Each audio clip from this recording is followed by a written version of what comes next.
Kylie Williams with my co-host, Emily Burton. and today we're here to talk to you about respiratory therapy. Pause. I think I got a report of a code blue. Code blue, room 321.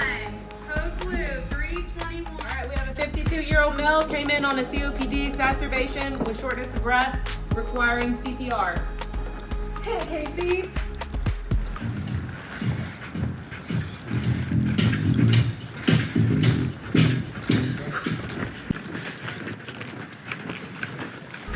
Okay, during a code situation, an RT's responsibility is solely the airway. So we have to establish a good seal with the mask during CPR when there's not an artificial airway intact, giving breaths, making sure to ventilate the patient, delivering oxygen to make sure that their oxygen levels aren't dropping and that we can maintain their oxygen levels at a healthy rate while we're doing CPR. Kylie, can you tell us where all respiratory therapists are involved in? That's a great question. So right now, during our associate's degree, we rotate through major hospitals.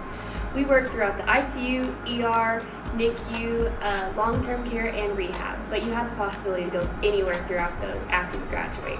You can also, after experience, become a member of the flight team. You can do a sleep lab, or even home care and ECMO. Emily, can you tell us a little bit about what we treat? Yes. As far as respiratory therapists, we treat asthma, COPD, pneumonia, and multiple traumas. All right, guys, looks like we're entering into respiratory failure. Let's go ahead and intubate.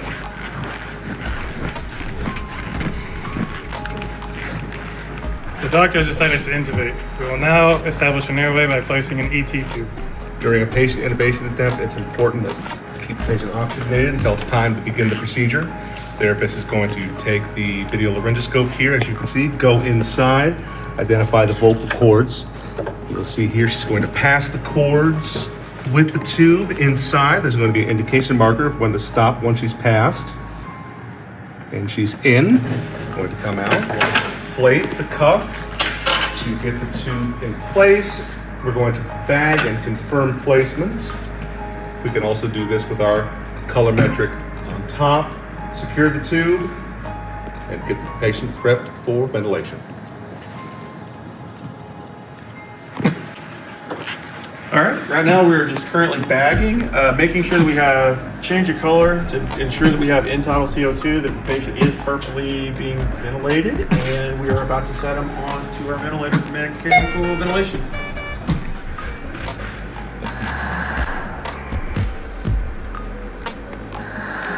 How tall is the patient? He is 5'7", with a tidal volume of 450.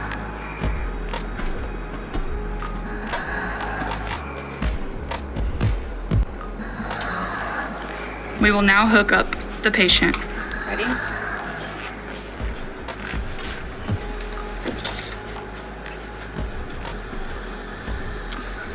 See adequate chest rise. So one of the other jobs we do as a respiratory therapist is to do ABGs, and that's just to determine the acid-base balance of the patient. So we do it if they're having a very hard time breathing, just to see if they're ventilating or oxygenating. And of course, after we put them on the vent, we have to get an ABG to see how our settings are going. So what you're gonna see me do here is, obviously, we're gonna clean the wrist. And then you have to feel for a pulse. And slowly. And hold it until you get your blood. Here at Weatherford College, the respiratory therapy program is only 2 years. The only prerequisites you need is AP 1 and 2 and microbiology. You'll start out making $60,000 to $80,000 a year. You also don't need to take the HESIs or Ts, and you only work 3 days a week. One of the biggest benefits to this program is we have the ability to Zoom classes. To schedule an advising session, contact our program director, Crystal Brenner. And remember, kids, don't smoke or this is what your lungs will look like. And signing off, the Respiratory News Crew.